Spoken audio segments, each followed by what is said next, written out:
When you laugh at Ben Shapiro, he plays hardball. In income inequality.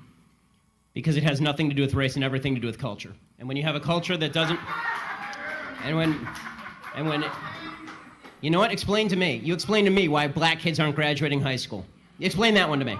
Explain to me why black kids are shooting each other in rates significantly higher than whites are shooting each other. Explain to me why 13% of the population is responsible for 50% of the murder. Explain to me why the number of black kids in prison, not for innocent reasons, not for walking down the street and getting pulled into a prison, is so high. Explain, if it has nothing to do with culture, explain to me why the single motherhood rate in the black community jumped from 20% to 70% in the same course of time that the civil rights movement has made such tremendous strides. Is America more racist now than it was in 1960? And if it is, please explain to me how that happened. Fatality. Watch it while you can. This is being scrubbed from the internet. The Super Bowl shooting. We have some idea. What? If it were a white man shooting, we'd know. Well, we don't know. But they haven't. That's how we know it's not a white man. I can tell you that much. But you think they're repressing that reporting? They wouldn't tell us about the transgender woman that shot up the Christian school for what, like a year? San Bernardino out here. Remember the crazy terrorist Muslims? That's when I first noticed, they're not telling us who it is. It's not a white male. The longer they go without telling you, it's not a white male. Okay. George Carlin nailed it back in 2005, and it's still true today. The owners of the country they got their election. They said, we're going to get this election. We put you people in that court for a reason. All right, now's the time to pay earth us. for you now. Yeah, forget all that stupid. Will you? What I challenge is the idea that there's some kind of conspiracy about now this. I get to talk.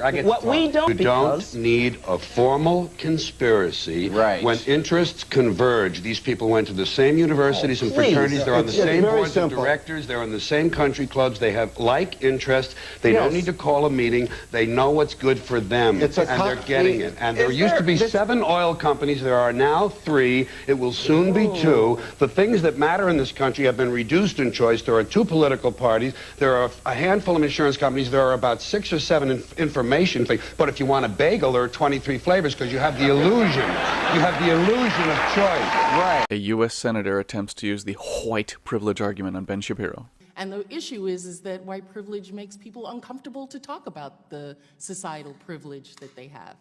Well, to me, what I say on campuses all the time is if you want to cite instances of racism that we can all find and fight together, that's something that I am more than willing to stand next to you and fight, because that's obviously stuff that we should fight together. But when you just say that there is a white privilege out there in the ether and that by dint of birth your skin color generates for you an advantage, what you're really saying to people is that your view is less valuable because you have not experienced what I've experienced. And that is an identity argument, that's a character argument, that's not a rational political argument that can actually be taken on in any way. It's more of a cudgel and a club than it is an attempt to open a discussion. It may have taken 5 years, but Bill is starting to get it.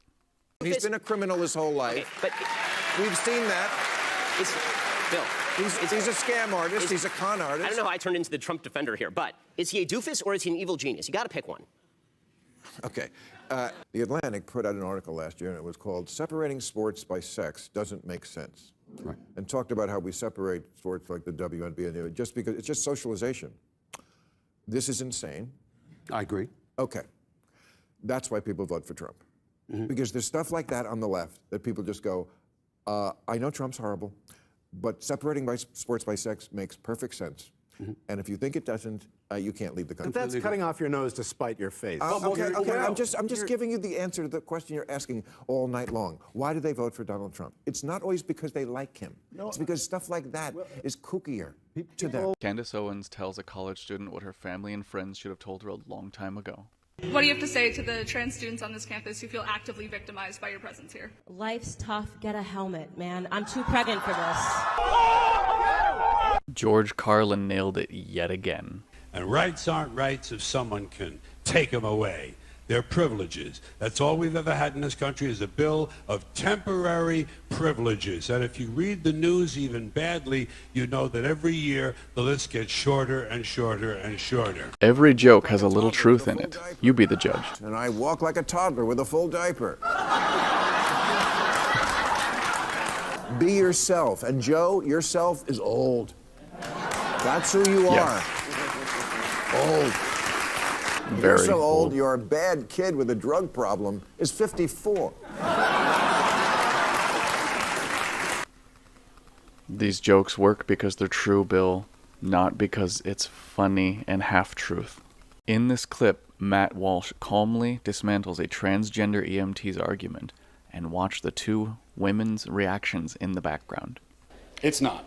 Well, biological researchers would disagree with you. Well, then they're full of shit, the ones that would say that. If you're responding to a health emergency. Biological male, somebody with a penis, is having a medical emergency. And they say to you, I think I'm having a miscarriage.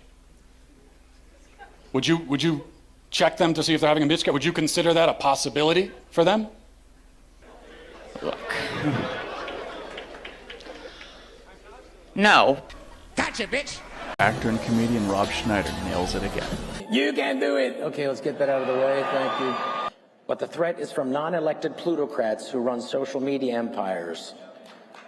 They now have the power to decide what speech is allowed and who is allowed to say it. These companies who now employ fact-checking social justice warriors who act on behalf of these left-leaning multi-billion-dollar companies who profit from selling our data to advertisers. They care nothing about speech that doesn't agree with them.